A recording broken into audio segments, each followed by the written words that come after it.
Hello, and welcome to the APIS video podcast series, What's the Buzz? Today, we're going to be speaking about artificial intelligence, and we're going to be talking to a recent graduate of the Techstars New York City program, and also APIS Productions Chief Technology Officer, Justyn Hornor.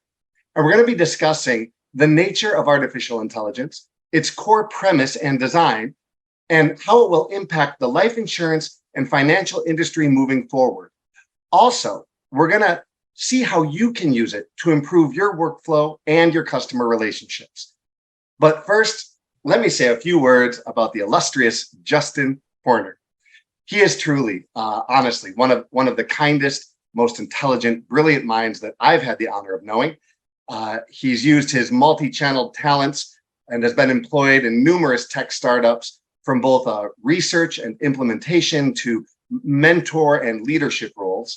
He is also the proud owner of no less than 4 patents in products that promote safety and technology.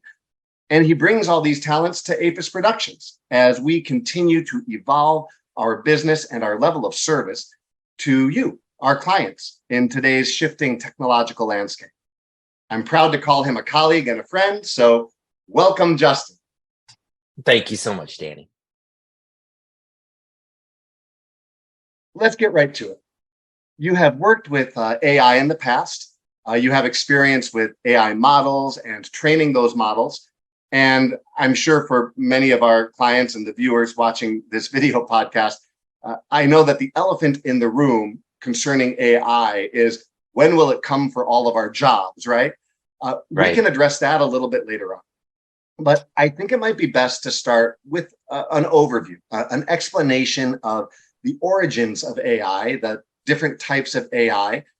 Pretty much, how did we get where we are today with the rise of generative AI like ChatGPT that's been in the news, or Bard, or Bing AI? Could you speak to that a bit for us?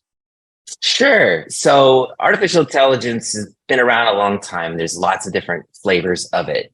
At the highest level, what we see in the world today are 2 different veins of artificial intelligence. One is discriminative AI, which has been around for a long time. And then we've seen the rise of generative AI, especially in the last few years. Discriminative AI is typically something like, I put a picture in front of a model, and that model says, yes, there's a cat and a stop sign in that picture. It's designed to define boundaries around certain labels. And we also use it with natural language processing to say things like, this person sounds like they're angry, they might be happy. And then we've seen that extend into video and audio feeds as well. And so we're able to then use AI to interpret the audio and then generate text from that, and then vice versa.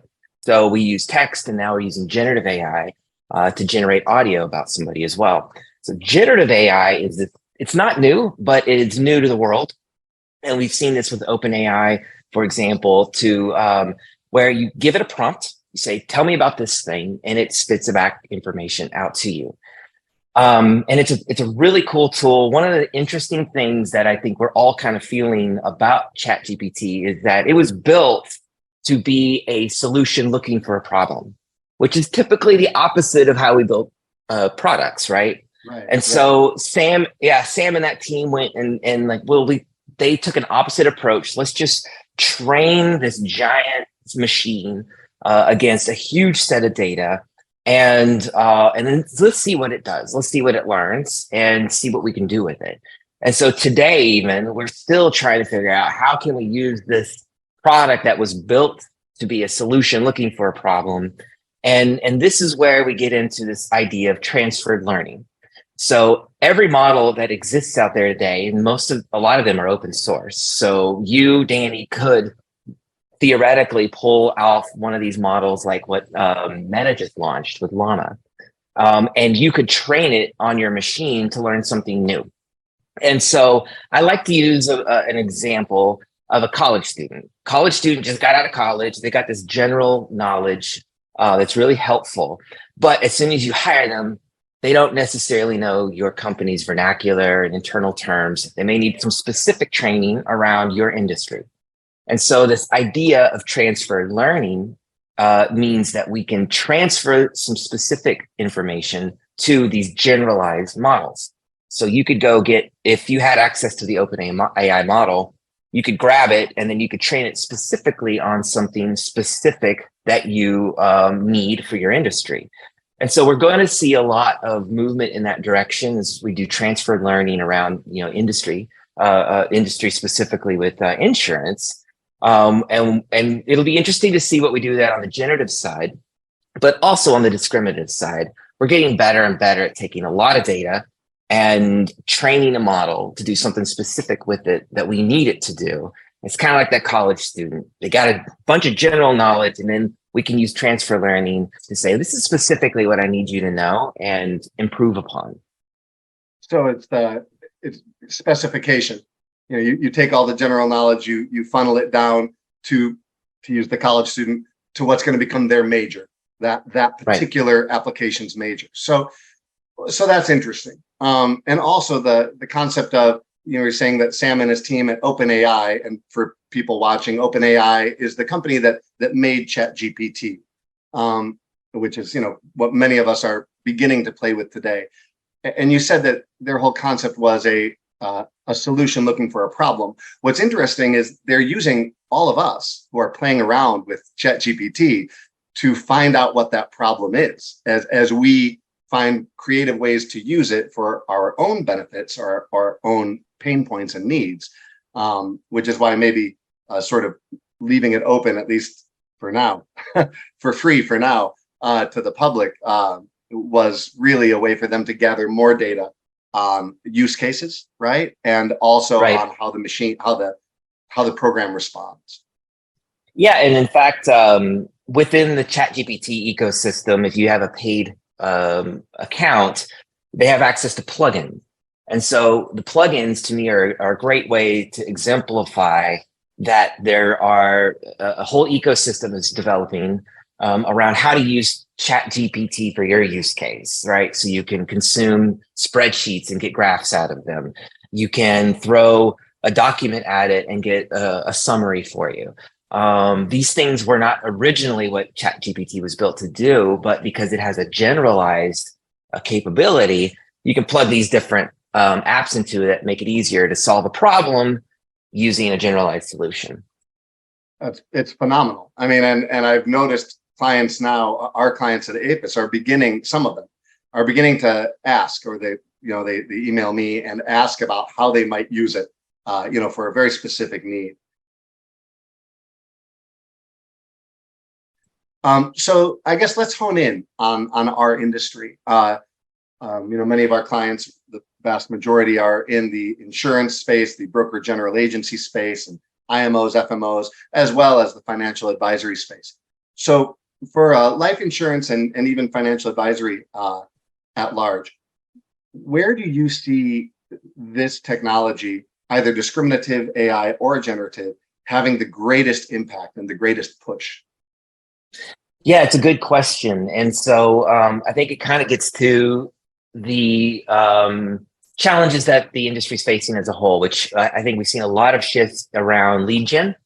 And so how do we get users and consumers interacting with our agents so that we can, start creating products and getting them signed up? That is where a big part of it I see in the future, near term, is creating wonderful user experiences that allow a consumer to interact with our products and at least get an idea of how we can serve them.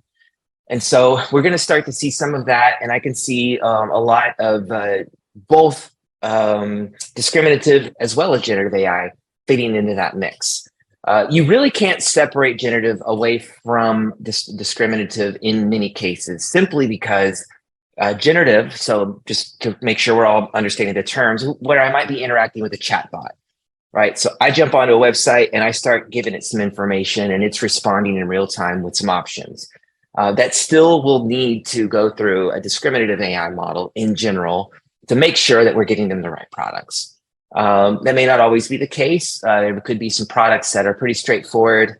I just need to know where you live, how old you are, health issues, things like that. And now we know and that could be enough. We don't need really AI to determine which products might be a good fit. So I see lead gen as being a key element where we create great user experiences and get people in and start exploring on their own.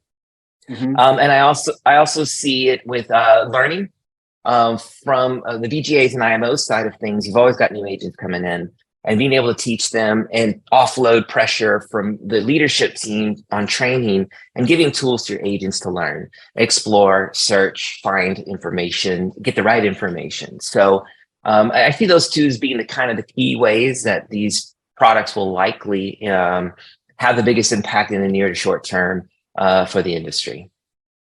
Yeah, I agree. And, because especially, the base use case of a chatbot that is not being, supervised, directly or typed out by a human, because this generative AI passes the Turing test, right? We don't always know we're talking to a robot. And now that'll be, there won't even really be an uncanny valley when it comes to an on-site sort of scripting chatbot with a person because you can interface with it and ask natural questions and get actual reactions that are accurate.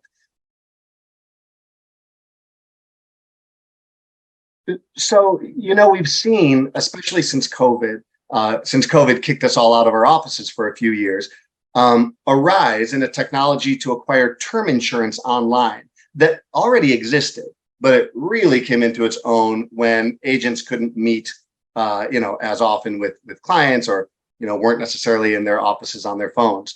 And you had companies like Ethos and Bestow take, great advantage of this. We saw commercials on television. You had Ladder Life Insurance. There's a bunch of companies all competing for the same thing. And it's term life insurance. The underwriting is quite a bit simpler.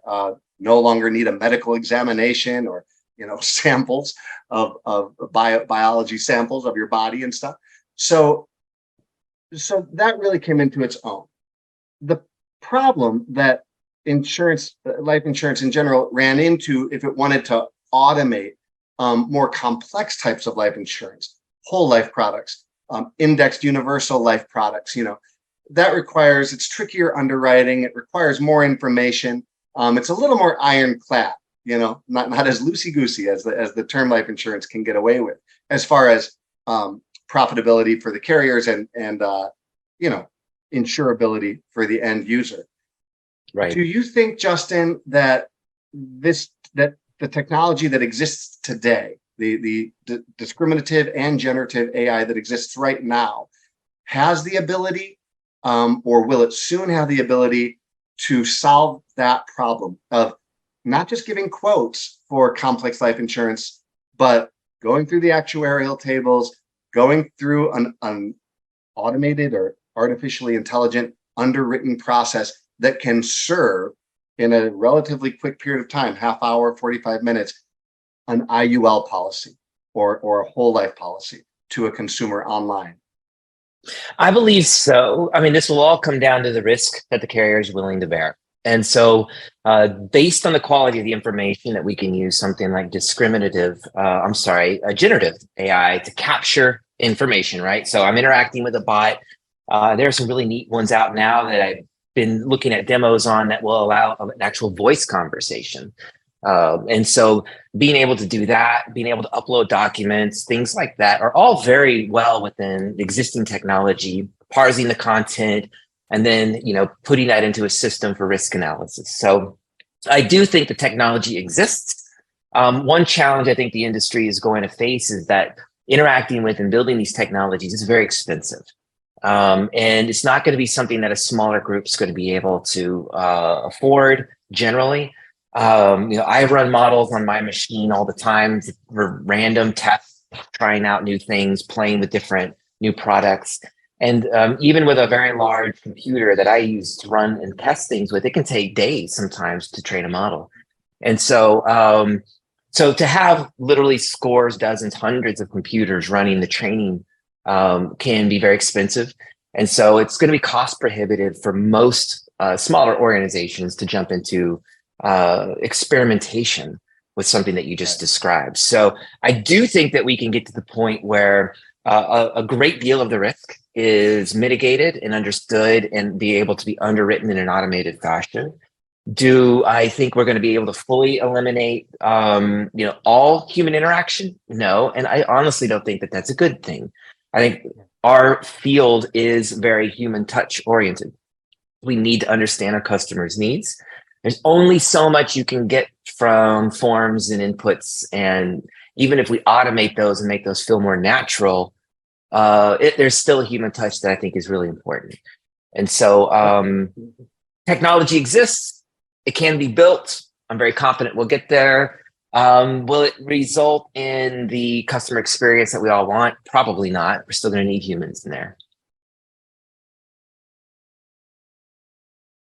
This is a perfect segue to the question that everybody instantly thinks. Let's address the elephant that has been in this podcast, and that elephant, of course, is job displacement. Obviously, job displacement in several industries. I mean, even coding. I can code, and I've had AI write code just so I could see if it was any good, and some of it was very elegant. Some of it had a few mistakes, but it certainly sped up the process. But in the life insurance and the financial advisory space, people are concerned, of course, agents and advisors are concerned about job displacement because we've seen how quickly the technology has advanced. It seemingly came out of nowhere, but as you were saying earlier, it's been around a long time. It sort of just showed its head to the public recently. Right. And it really has. The press has picked up on it. And the press is all about scaring us into buying more newspapers, clicking more articles on the internet, et cetera. So we've heard the chicken littles in the press screaming out from the top of their lungs the percentages of jobs in the United States that will effectively be wiped out and replaced by generative and discriminative AI. So bringing it back, of course, to the concerns of our clients, and that maybe even that human touch you were addressing in your last answer. How do you envision the role of the insurance agent or the financial advisor, and the role of the broker general agency to their agent as AI becomes more and more advanced? Do you think it's possible for you to sort of walk us through the immediate next stages of this brave new world? Yeah, well, and I'll start with a story. A few years ago, we had a large customer support team, and I was brought in to solve and dramatically improve the customer experience that we're interacting with the support team. About 50 people on the staff. And when we were done, we had built an entire set of RBA, or robotic business automation suite, that took in customer inputs, solved a lot of the problems on the fly. We went from a multi-day, in many cases, I think the median was around 2 days response time, down to 15 minutes. So we were able to solve a problem that typically took 2 days with 50 people down to 15 minutes. And here's the cool part. We didn't have to fire a single person. We then retrained and refocused our staff on empathy, on customer experience, and being able to interact with that customer, solve the problem, spend a lot more time on the human element of what we were doing. Our scores around how people felt about interacting with our team went from the 2-star all the way up into the 5-star really, really quickly.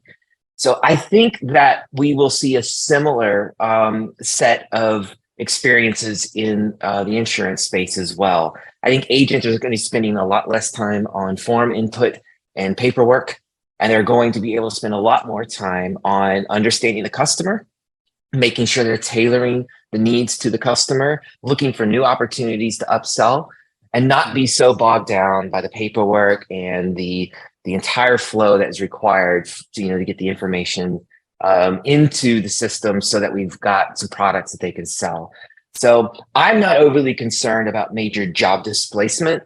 I do think we're going to, as we get new tools online, have to refocus our agents and advisors on the customer empathy and the interaction with the customer. That will be a very positive thing. And I think that will actually result in more sales. I think it will result in a new product that our customers weren't even thinking that they might need. because we're able to spend that time with those customers in a way that we haven't been now, where we are doing a lot of paperwork and moving data around. So I don't think it's a huge displacement. I think it's going to be more of a retraining exercise, and ultimately anything that we can do that takes the boring part of our jobs, automates those, and allows us to have more human interactions with our colleagues, with our customers, creates a better world. And I'm less concerned and not worried about this industry having mass displacement. If organizations think that they can just automate this thing and go direct to consumer for everything for this entire ecosystem, I think they're going to find that they will very quickly be overrun by those organizations that keep the human connection and keep that human empathy in there. So I don't think we have to worry about major displacement. There's going to be stuff, but there's going to be new ones created. And I think in the whole, the industry is going to see better outcomes with good people that we like to work with that are having very hands-on white glove approach for our customers.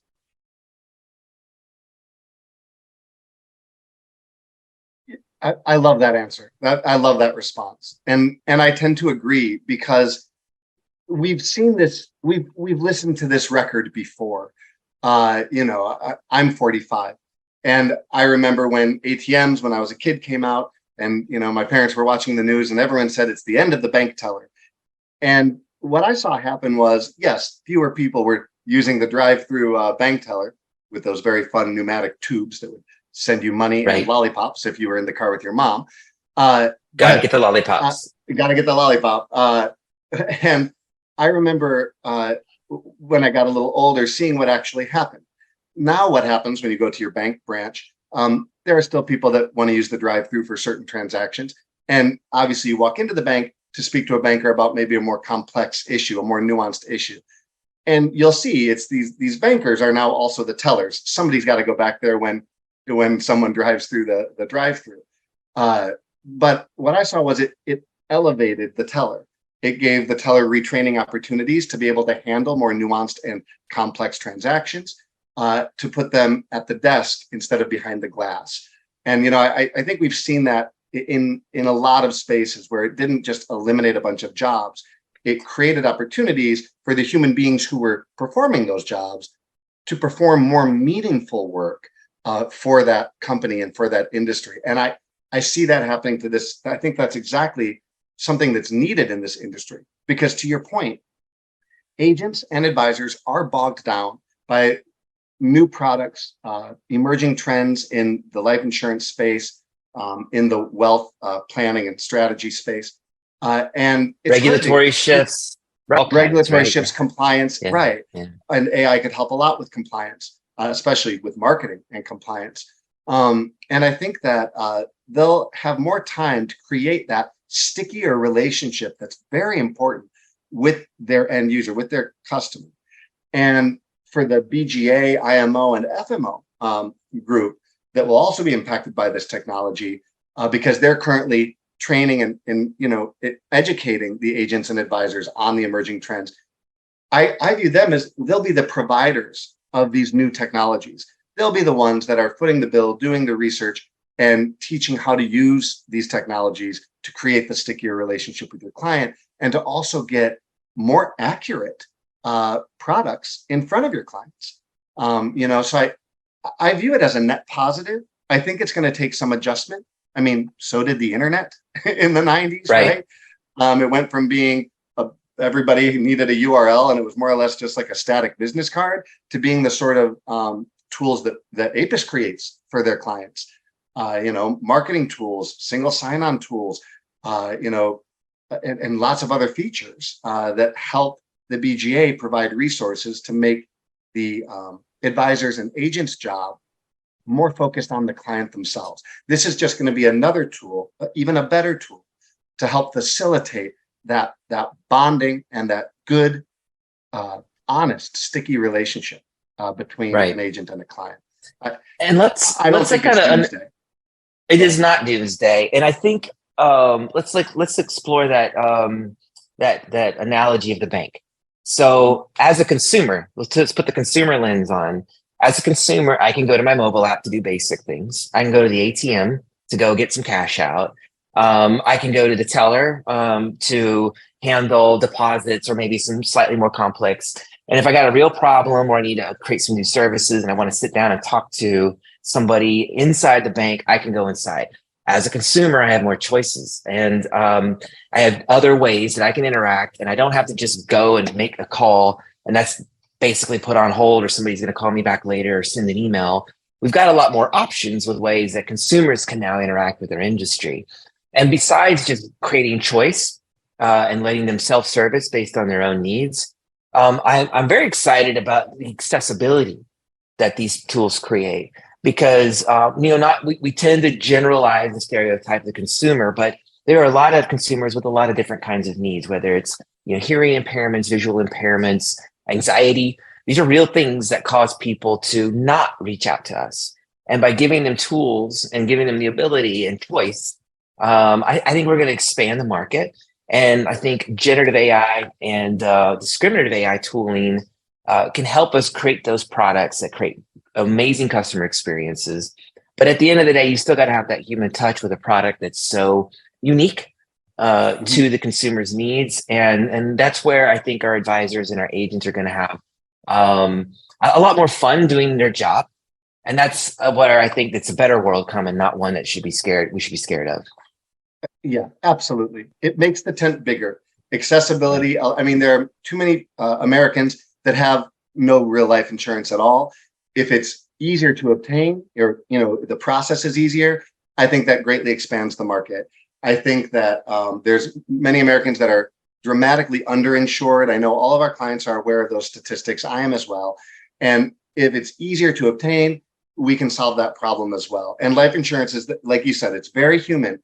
And so is financial advisory, because you're talking about life and death, number one. You're talking about dreaming of the world after you're gone, and your family's financial future, your financial goals and dreams, everything you've worked hard for. These are very deep philosophical, and even for some people, like spiritual touchstones. And that's going to require another human being who can be, as you said, more empathetic. And I think empathy becomes a bigger name of the game.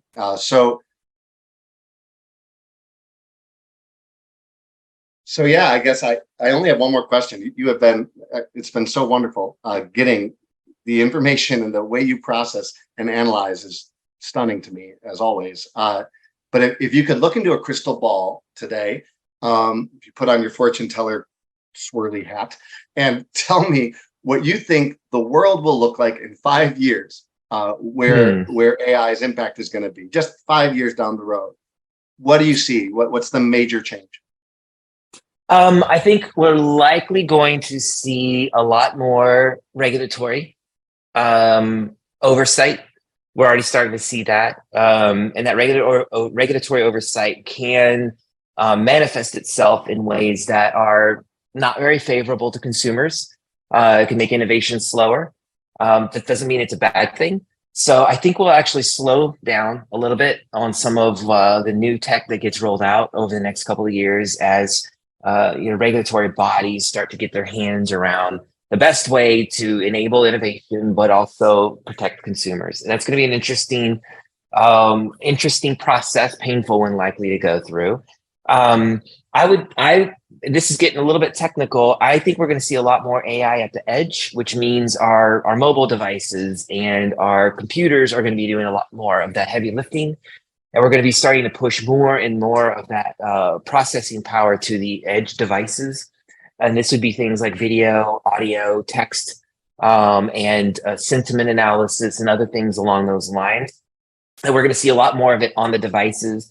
And we're starting to see a lot of hardware come online to support that, so that we're not pushing everything to the cloud where the processing happens and then it kicks back a result. More and more of that will be done on the device itself. Which means for the industry that we'll likely need to start developing more mobile apps that are able to access native functionality and capabilities. Less web app, more native applications is probably where I would expect the most shift when it comes to direct interactions with our consumers.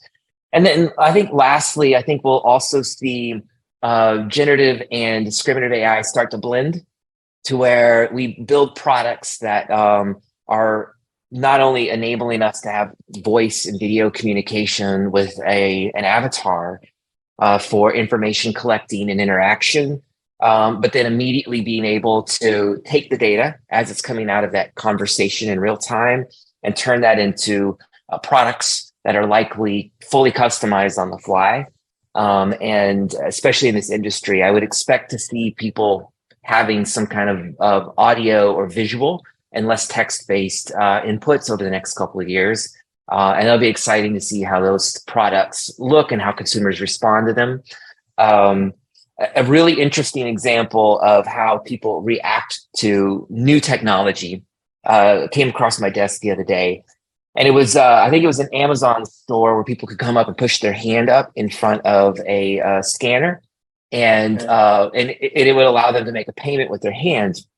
And there were people that were very upset, very concerned, mark of the beast, very, concerning language around this new technology. But what they didn't realize was that using facial recognition is far more invasive and less consensual. But when you walk up to a hand scanner without touching it, you're consenting to a very small area in a very specific act, and then it scans the veins in your hands. And so when I explained that this is better than facial recognition in terms of your privacy and your security, it definitely changed how people perceived that particular technology. But it was new, and we were so used to holding a big sensor up to our face with a camera, not realizing that we're giving away all this privacy and all the security all the time with our phones and that big sensor of the camera. We're so comfortable with that tech that it feels safer to do facial recognition than a hand scanner technology. And so I think we'll have a lot of education happening too, a lot more understanding about how these technologies work, because there is a lot of fear mongering. We are still a long way from generalized AI or AGI, artificial general intelligence. We're a long, long way from that. And because these inputs and these systems are trained on data produced by humans, they're incredibly fallible. And so just like you can train an agent and give them the best training or an advisor, and they're still going to get confused. And the machines get confused too. And we actually know how to measure that and understand it and get better at it. But many, many, many systems that I've built have the same degree and same areas of confusion that a human would. And so bringing humans into the process, even in the future, is going to be very important. We'll see some specialization.